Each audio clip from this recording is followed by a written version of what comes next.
예, 이제 3학년 2학기 여러분들 마지막 2외국어사 과학을 위해서 동영상 파일을 만들게요.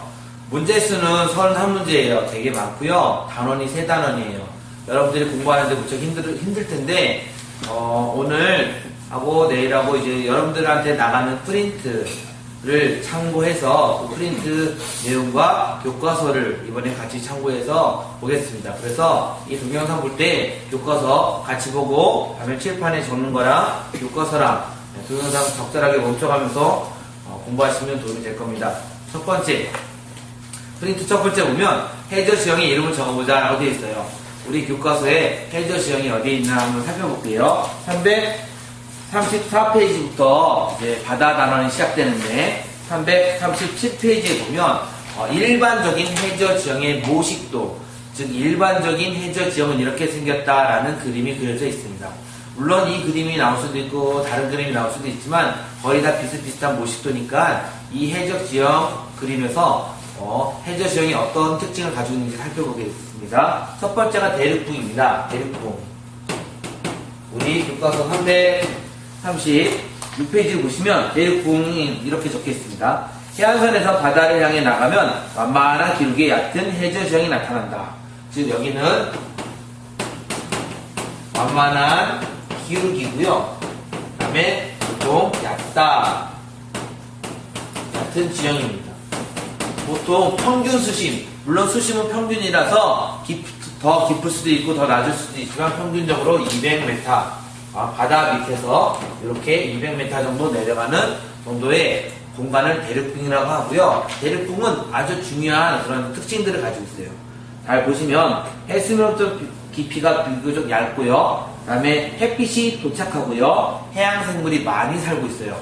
해양생물이 많이 사니까 대륙붕에서는 어종이 다양하고요. 그리고 어업을 잘할 수 있는 그런 특징을 가지고 있겠죠.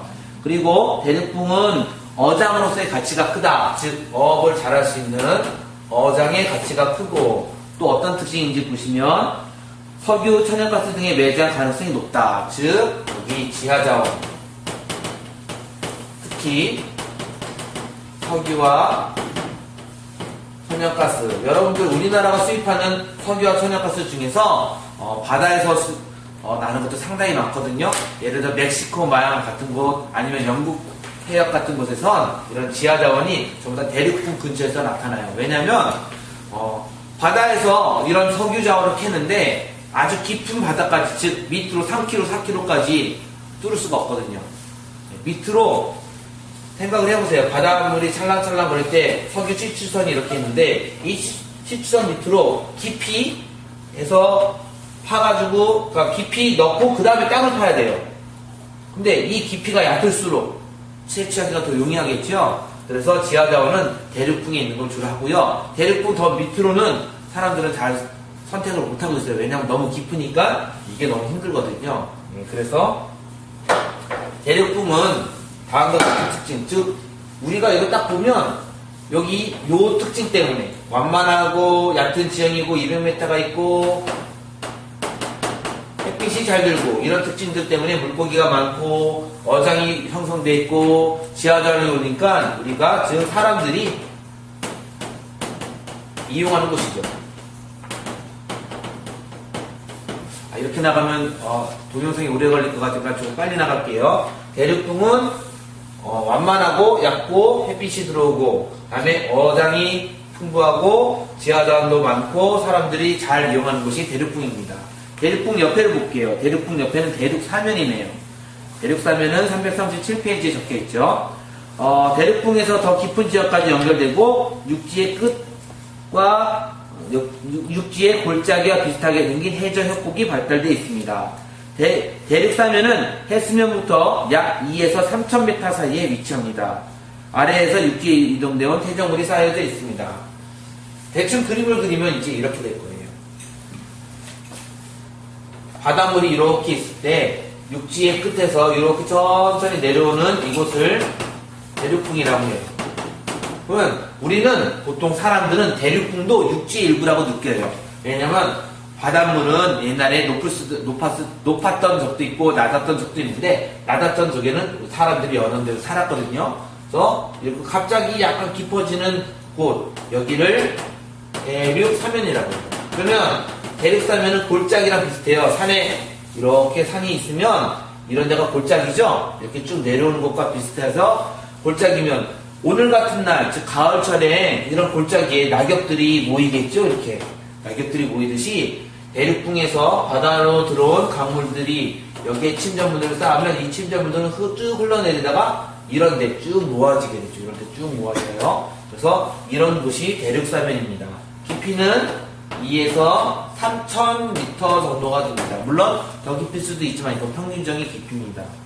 대륙붕, 대륙사면 그 옆으로 쭉 가면 이제 쭉 평탄한 지형이 나타나죠. 이런 평탄한 지형을 우리는 심해평원이라고 합니다. 심해평원. 사람들은 많이 연구를 못했습니다. 왜 연구를 못했냐면 바닷물 속으로 들어가면 압력이 높아져서 연구하기가 쉽지 않아요. 하지만 잠수정 몇 개로 딱 들어가 본 결과 여기도 생물도 살고 지하자원도 있습니다. 채취하기는 힘들어요. 하지만 우리는 이제 이것도 연구를 하겠죠. 심해평원이 있고요. 그 다음에 심해평원의 평균 수심은 4,000m입니다. 이런데 어떤 곳이 존재하냐? 이런 곳 중에 깊이 쑥 들어가는 곳이 존재해요. 쑥 들어가는 곳을 우리는 해구라고 합니다. 중요한 단어죠. 쑥 들어가는 곳.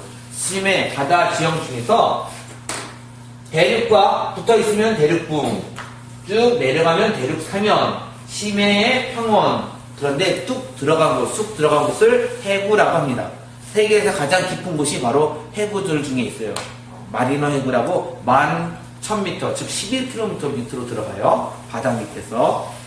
그리고 해령이 있습니다. 해령은 쉬운 말입니다. 여기 이렇게 산이 들어갔거든요. 이런 데를 우리는 해령이라고 해요. 산만 해령이라고 하지 않고요. 산이 이렇게 쭉 산맥을 만들었을 때 우리는 이것을 해령이라고 해요. 해령은 바닷속 산맥을 말합니다. 바닷속 산맥을 우리는 해령이라고 합니다. 제가 일본의 해저지형의 이름을 적어보자 라고 하면서 해저지형의 대륙붕, 대륙사면, 심해평원, 해구, 해령 하나, 둘, 셋, 넷, 5개네요. 뭔가 생각나는 게 있겠죠? 그러면 이런 각각의 특징들을 말해줬으니까 336과 337페이지 그림과 본문을 읽어보면서 각각의 특징들, 그림 같은 것을 같이 알아두면 도움이 되겠습니다. 다음 페이지 넘겨보시면 이제 2번 볼게요. 한류와 난류를 알아보세요. 이거 참 쉬운 문제죠. 한류하고 난류, 여러분들은 다 알고 있어요. 한류, 난류. 한류라 함은 한류는 차가운 해류, 차가운 바닷물의 해류를 말하고요. 난류는 따뜻한 바닷물의 해류를 말해요. 그러면 한류는 주로 어떤 쪽에서 내려올까요? 바로 북쪽 지역에서 내려오겠고요.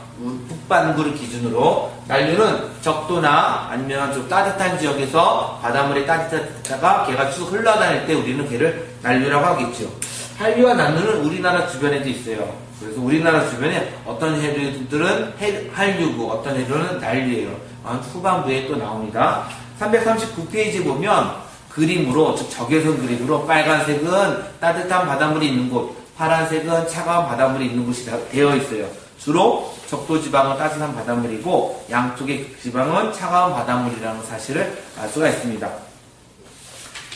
340페이지와 341페이지를 보면서 3번을 볼게요. 3번이 뭐냐? 바다의 연직 수온 분포를 알아보세요. 바다의 연직 수온입니다. 말이 좀 어렵지만 쉽게 하나씩 해결해 볼게요. 바다의 연직이라 하는 것은 아래로 수직으로 내려가는 건 말이에요. 옆으로 비스듬히 내려가는 게 아니라 아래로 수직으로 내려가는, 바닷물이 이렇게 있으면 바닷물에 파도가 있는 곳부터 아래로 내려가면서 수온이 어떻게 되는지를 알아보라 라는 뜻이에요. 보통 우리는 0도를 기준으로 이쪽으로 갈수록 온도가 높아지게 되겠죠. 그러면 바닷물의 평균 온도는 몇 도 정도가 될까요? 보통 이제 아까 전에 339페이지에 난류와 한류 그림처럼 예, 30도가 넘는 바닷물도 있고 20도가 넘는 바닷물도 있습니다. 341페이지 보시면 평균 수온은 20도라고 생각해요. 20도. 20도고 해수면에서 어떤 일이 생길까요? 여기는 바람이 불죠. 바람이 부니까 바람이 불면 파도가 움직이고 파도가 움직이면 여기 있는 물들이 막 순환이 되고 움직여져요. 그래서 어느 정도 깊이까지는 20도가 유지가 돼요. 20도가. 왜냐? 바닷물이 막 섞이니까. 여러분들 따뜻한 물, 찬물 속에 따뜻한 물을 바가지에 담아서 딱 집어넣고 막 섞으면 물이 온도가 중간 온도로 변하죠. 그랑 똑같이 여기도 잘 섞이는 곳이에요. 그래서 우리는 여기를 혼합층이라고 해요. 혼합층은 바람의 영향 혹은 해류나 기타 등등의 영향으로 수온이 일정해요. 그 다음에 잘 섞였기 때문에 우리는 혼합층이라고 합니다. 그리고 이제 다른 것을 하나 알아볼 거예요. 바로 깊은 바다예요. 깊은 바다는 햇빛이 안 들어와요. 그래서 바닷물이 차요. 평균 온도가 0도에 가까워지는 쭉 아주 낮게 거의 한 4도, 3도 이렇게 되게 추운 온도가 돼요. 그래서 우리는 이런 데를 심해층이라고 해요. 심해층. 그런데 여기는 즉 표면에서 어느 정도 깊이까지는 혼합층이고 바다 깊은 데는 아주 온도가 차갑죠. 그렇다면 갑자기 딱 변하는 게 아니라 천천히 변하게 되는데 우리는 이렇게 변하는 곳을 수온약층이라고 합니다. 교과서 341페이지에서 한번 천천히 확인해 볼게요. 딱 보시면 혼합층 약 200m에서 300m 깊이다. 200m, 300m 어서 많이 들어봤는데 바로 대륙풍 깊이 정도가 되겠지요. 예, 그래서 대륙풍은 대부분 혼합층 바닷물이라고 생각하시면 되겠죠. 그리고 바닷물이 햇볕에 받아서 가열되고 수온이 높고요. 또 잘 섞여요. 계절에 따라서 이게 막 변해요. 여름철에는 이게 온도가 올라가겠죠. 겨울철에는 추워지겠죠. 찬바람 받으니까. 이런 데가 혼합층이고요. 그 다음에 혼합층은 바닷물이 끊임없이 섞여서 수온이 일정하게 됩니다. 그 밑에는 맨 밑에는 심해층입니다. 심해층은 햇빛이 도착하지 않으니까요. 수온의 변화가 없어요. 아주 차가운 곳이에요. 그리고 혼합층과 심해층 사이에서는 수온이 막 변해요. 이렇게 변하는 곳. 우리는 이 변하는 곳을 수온약층이라고 해요. 고등학교에 올라가면 수온약층도 여러 단계는 나뉘는데 그 정도까지는 아니고 여러분들은 혼합층, 수온약층, 심해층이고요. 혼합층은 바람이나 계절에 따라서 온도가 일정하진 않지만 한 온도가 정해지면 거의 다 일정할 것이다. 이 온도는 계절에 따라 변할 것이다 라고 알고 있으면 되겠습니다. 이제 4번 볼게요. 4번 중요한 문제예요. 왜냐면 바다에서 시험 문제가 나오지 않더라도요. 이건 상식적으로 알아야 될 그런 내용들이거든요. 바로 염류, 염분의 뜻입니다. 교과서 342페이지로 넘어가서 여러분들은 염분과 염류의 뜻을 알아야 되는데요. 먼저 염류를 알아볼게요. 염류는 바다 물을 딱 떠서 그대로 증발시켜요. 그대로 가열시키든. 그러면 물이 다 증발하겠죠. 그러면 뭔가 남을 거예요. 가루들이. 그 가루를 딱 맛보면 되게 짜요. 근데 짜기도 하고 다른 것도 있어요. 그래서 여러 가지 실험을 해서 바닷물에 포함된 혹은 녹아있는 물질을 우리는 염류라고 해요. 염류의 대표적인 게 바로 염화나트륨이죠. 와, 염화나트륨 우리 이번 단원만 중요한 게 아니라 우리 시험범위에 전해질 단원에서 엄청 나오죠. 바로 소금이죠. 소금. 그 다음에 염화 마그네슘 많고요. 그 다음에 칼륨 이렇게 되게 많은 물질들을 전부 다 염류라고 해요. 이러한 염류들은 보통 물이 증발되고 남는 것에서 확인할 수가 있고요. 바닷물이 짠 이유는 바로 염류 중에 염화나트륨 때문이에요. 바닷물이 쓰긴 맛도 나타나요. 염류 중에 염화 마그네슘 때문에 쓴맛이 나타나요. 이런 게 염류인데 그러면 염류가 얼마만큼 녹아있을까를 나타내는 건 염분입니다. 여러분들은 흔하게 염분에 속아 있어요. 염분이란 말에 잘 속아 있어요. 염분에서 여러분들 짜다라고만 생각해요. 하지만 염분은 짠 게 아니라 바닷물에 염류가 얼마만큼 들어있는지를 나타내는 말이에요. 그래서 과학시험에서 염분의 뜻과 염류의 뜻을 구별하셔야 돼요. 염분은 이렇게 결정해요. 바닷물 1kg에 녹아있는 염류의 양이에요. 염류의 양. 그리고 이 양은 g으로 나타내요. 1kg과 g의 차이는 1000배 차이거든요. 1000g이 뭐냐? 1g이 되죠? 그래서 염분의 단위는 퍼센트 단위를 쓰지 않고요. 우리는 이걸 퍼센트라고 알고 있는데 퍼센트 단위를 쓰지 않고요. 공을 하나 더 써서 퍼밀의 단위를 써요. 그래서 이렇게 되면 퍼센트예요. 퍼센트는 100분의 1이에요. 여러분들 쉽게 이렇게 생각하면 돼요. 요거 딱 보면 1, 0, 0, 100분의 1. 딱 빼면 1, 0, 0, 0, 1000분의 1. 이게 퍼밀이에요.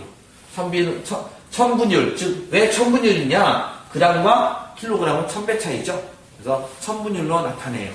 야, 이제 염분이 염류의 양을 나타내는 것이고 바닷물 1kg에 들어있는 것이다 라고 하면 요 뜻을 기억하고서 위에다가 예제를 한번 볼게요. 어떤 사람이 바닷물 1kg을 딱 떠와서 팔팔 끓여서 가열했어요. 그래서 물이 다 증발되고 남아있는 하얀 가루에 질량을 재봤어요. 그랬더니 바닷물 1kg 가지고 증발을 해서 염류가 남았는데 염류의 양은 32g이었어요. 그러면 우리는 1kg 중에 32g의 염류가 나왔으니까 32퍼밀이라고 적어요. 이게 32퍼밀이라는 뜻은 얘는 바닷물 1kg 속에 32g에 아까 전에 적었던 염화나트륨, 염화마그네슘, 황산마그네슘 등등의 각각의 염류들을 다 더한 게 32g이 있다는 뜻이에요. 그래서 바닷물 1kg 해놓고 32퍼밀이라고 딱 적을 수가 있어요. 그러면 어떤 걸 하나 더 할 수 있냐? 30퍼밀 바닷물을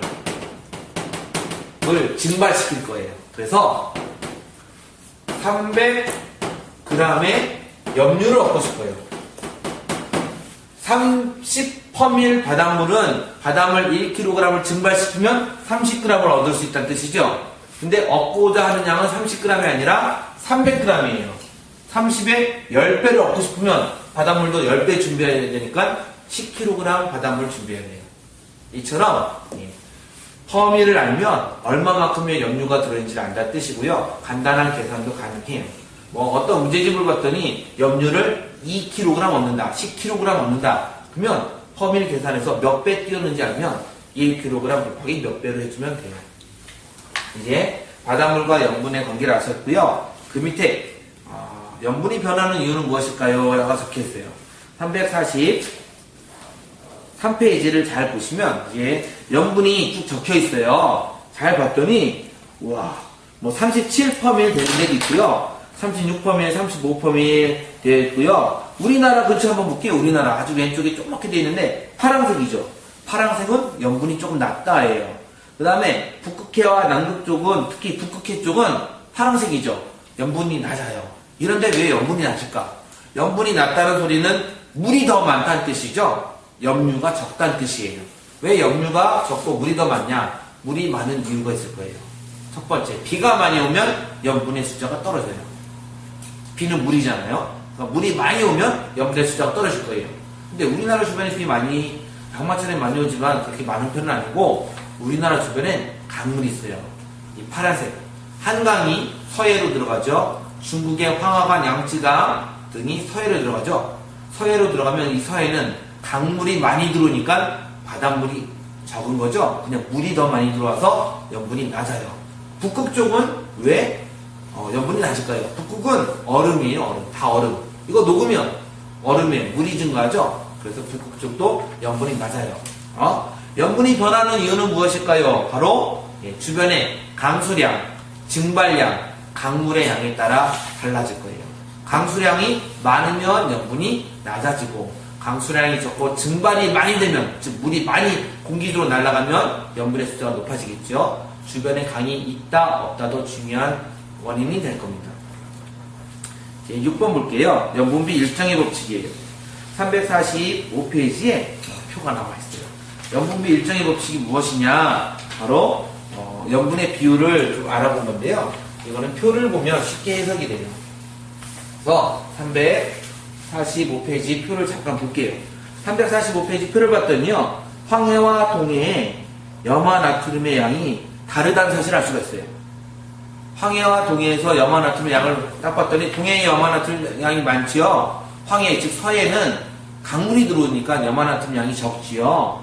24 퍼밀 정도 되고요. 그 다음에 26 퍼밀 정도가 되겠죠. 이렇게 달라요. 그리고 밑에도 전부 다 달라요. 염분 양도 달라요. 31 퍼밀하고 33 퍼밀 정도가 돼요. 그런데 염분의 양이 다름에도 불구하고 밑에 비율 볼게요. 바로 염화나트륨, 황해에서 염화나트륨 질량 옆에 비율 봤더니 77.7, 동해도 77.7. 즉 비율은 다 똑같아요. 약간 다를 수 있어요. 근데 거의 똑같아요. 이렇게 염분의 양은 달라도 염류에서 각각의 염류별 비율이 같다. 여러분들은 345페이지 표에서 염화나트륨의 비율이 77.7로 비슷하네? 염화마그네슘의 비율이 10.9로 비슷하네? 이렇게 이것들이 양쪽표가 다 비율이 똑같네. 비율이 비슷한 애가 염분비 일정의 법칙이에요. 이유는 바닷물은 매우 잘 섞여 있기 때문에 그래요. 바닷물은 매우 잘 섞여 있기 때문에 염분비 일정의 법칙이 되고요. 전 세계에 거의 다 성립해요. 전 세계 바닷물 다 비슷비슷합니다. 이제 7번 해류가 무엇인지 또 해류의 원인은 무엇인지 볼게요. 347페이지에 보면 난류와 한류에 대한 뜻이 한 번 더 나와 있습니다. 난류는 따뜻한 바닷물, 한류는 차가운 바닷물입니다. 따뜻한 바닷물은 적도지방, 즉 위도가 낮은 곳, 0도, 10도, 20도가 적도지방에 가까운 거니까 이런 곳에서 40도, 60도, 70도 이렇게 고위도 지방으로 가는 게 난류가 되겠고요. 고위도 지방 90도, 즉 북극 혹은 남극이 90도거든요. 그럼 90도, 80도, 70도가 되는 차가운 곳에서 아래쪽으로 내려온 것이 한류가 되겠죠. 그러면 이런 해류가 왜 생기냐? 348페이지에 딱 적혀있어요. 해류의 원인은 바람이라고 적혀있습니다. 바람이 불어요. 바람. 여러분들 1학기 때 배웠어요. 잠깐 한 점에 그림을 그려볼게요. 여러분들은 1학기 때 어떤 그림을 배웠냐면 지구가 자전하지 않으면 바람의 방향이 일정할 텐데 지구가 자전하니까 무역풍이 분다 배웠고요. 편서풍이 분다 배웠고요. 편도풍 혹은 극동풍이 분다를 배웠어요. 맞죠? 이 바람이 거의 다 이렇게 불어요. 부니까 이 바람에 맞춰서 해류가 불어요. 어떻게 부냐? 이 해류의 방향을 348페이지랑 볼게요. 해류의 방향을 봤더니 해류가 이렇게 부네요. 이렇게. 즉 여기는 무역풍 때문에 이 방향으로 돌기 시작한 거고요. 여기는 편서풍 때문에 이 방향으로 돌기 시작한 거예요. 그래서 회전이 생긴 거예요. 물론 약간 거슬러지는 것도 있겠지요. 하지만 바람이 센 곳, 육지의 영향 등등으로 해류가 이렇게 생길 거예요. 이게 바로 북태평양 해류죠. 348페이지에 북태평양 해류를 봤더니 해류가 이렇게 들어가요. 위도도 이만큼 돼요. 즉 바람 때문에 해류가 생기는 겁니다. 그러면 극동풍이 이렇게 부니까 여기 차가운 한류가 내려오고 있죠. 잘 봤더니 우리나라 쪽에서 우리나라 위쪽 러시아와 알래스카가 붙는 쪽에 보더니 한류가 하나 내려오고 있네. 이런 식으로 바람의 영향으로 해류가 생긴다. 다음에 8번 우리나라 주변의 해류의 특징은 349페이지에 적혀있어요. 요 북태평양 해류 이쪽에 우리나라가 근처에 위치하고 있죠. 그래서 북태평양 근처에 북태평양 난류 중에 일부가 쿠로시오 해류라고 적혀있어요.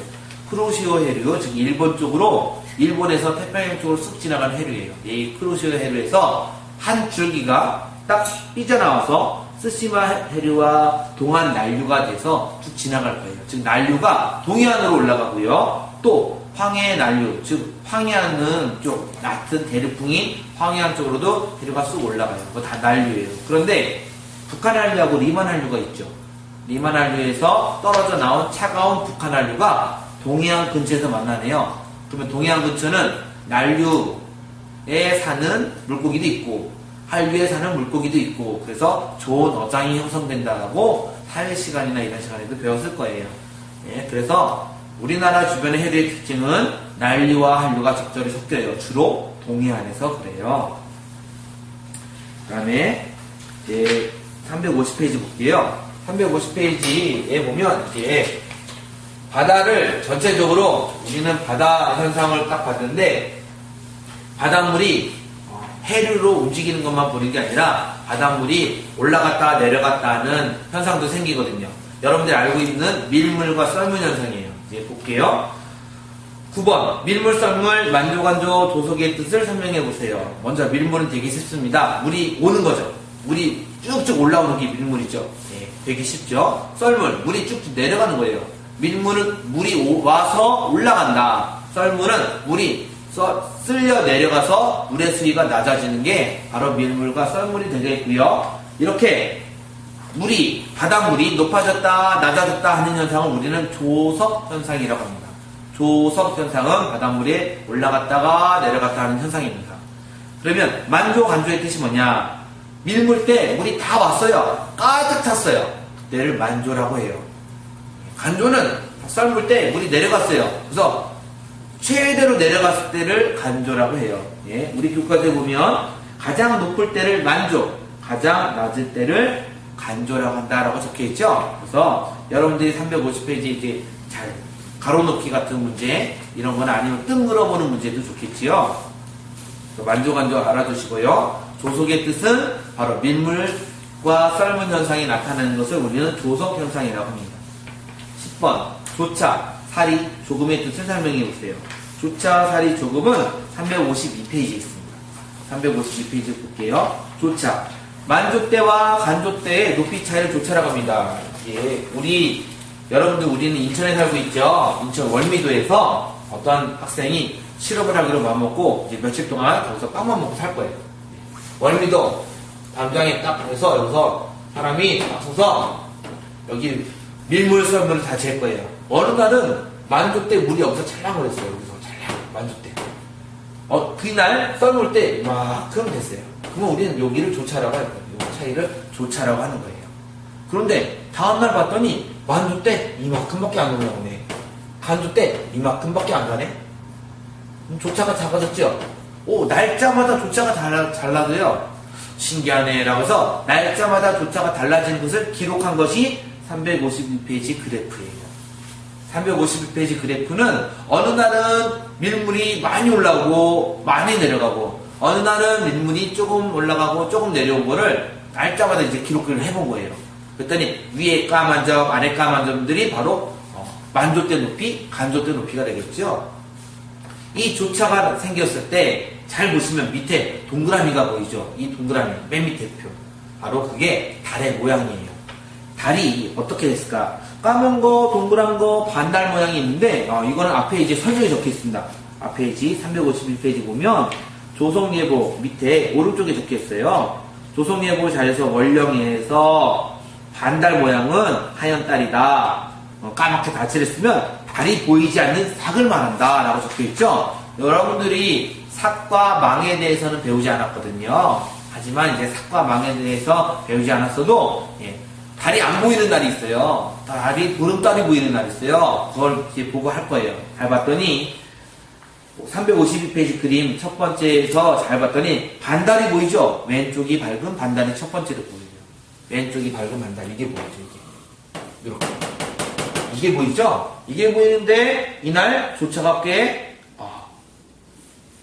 딱 봤더니 약간 작은 날이죠. 조차가. 그 다음에 망이에요. 망. 즉 달이 보이지 않는 날. 다 칠해져 있어요. 달이 보이지 않는 날은 우와, 사리가 되게 조차가 크죠. 우리 이렇게 조차가 클 때를 사리라고 할 거예요. 여기 볼게요. 사리. 조차가 커지는 사리라고 되어 있다. 351페이지 그림 위에 적혀 있네요. 352페이지 그림 위에서 둘째 줄. 보름달 볼 수 있는 음력 15일. 즉 망일 때와 보름달을 볼 수 있는 음력 29일, 즉 사귈 때는 조차가 가장 커지는 사리가 나타난다. 사리라 함은 이 그래프에서 위아래 높이 차이가 큰 날은 다 사리예요. 잘 봤더니 까만색인 것도 살이고요. 조금 더 가서 오른쪽 봤더니 동그란 면가 딱 돼 있죠. 이거 보름달이에요. 이 보름달도 살이죠. 살이. 그런데 반달이 뜨는 날, 음력 7일이나 음력 22일경은 조차가 작아져요. 예, 요 높이 차이가 작죠? 근데 두가 이렇게 되는데, 이런 날은 산이고요. 이런 날은 네, 조금이 되는 거예요. 조금. 이럴 때는 조금, 조금밖에 없다라고 해서 조금 외우시면 될 거예요. 이런 날은 반달이다. 이런 날은 보름달이거나 달이 없다라고 알고 있으면 되고요. 이런 날 산이다. 이거 산이 현상. 예, 조금 현상이라고 해요. 조차가 클 때는 살이다. 조차가 작을 때는 조금이다. 라고 알아두시면 되겠습니다. 11번 볼게요. 11번은 이제 좀 중요한 얘기죠. 354페이지부터는 물이 없다면 어떻게 될까라고 되어 있어서 지구상에 물이 참 중요한 거다라는 설명들이 적혀 있어요. 그래서 우리 지구의 물의 분포가 어떻게 되는지는 356페이지 볼게요. 전 세계의 물의 거의 대부분은 바닷물이죠. 바닷물 못 마십니다. 예. 그러면 이 작은 나머지 물이 대충 육지가 2.8% 정도 된대요. 2.8% 중에서 얼음 못 먹죠? 예, 얼음이 2.15%예요. 그러니까 우리는 이용할 수 있는 물이 삐케야 호수, 하천, 지하수인데 너무 작죠. 예, 그래서 물 부족 국가라고, 우리나라도 물 부족 국가예요. 그래서 호수, 하천, 지하수를 이용한다. 이제 한 장 더 넘겨볼게요. 물이 오염돼서 우리는 오염을 막아야 되는데, 네, 수질 오염이 있다. 물이 더러워지는 현상이 수질 오염이죠. 이런 수질 오염 중에 부영양화가 있어요. 부영양화는 물이 썩는 대표적인 예인데 뜻은 좀 재밌어요. 영양소가 많아진다는 거예요. 뭐냐? 물이 썩는 게 왜 부영양화냐? 부영양화, 즉 물 속에 여러 가지 영양분들이 많아져요. 영양분들이 많아지면 이 영양분들을 먹고 살 수 있는 녹조류, 갈조류, 즉 조류들, 플랑크톤이 엄청나게 많아져요. 미생물들이 많아지면 미생물들이 숨을 쉬어요. 산소를 다 써버릴 거예요. 그래서 물고기가 산소가 없어서 죽어요. 이게 수질 오염의 예예요. 미생물은 작은 산소도 다 빨아먹여서 미생물이 살아버릴 거예요.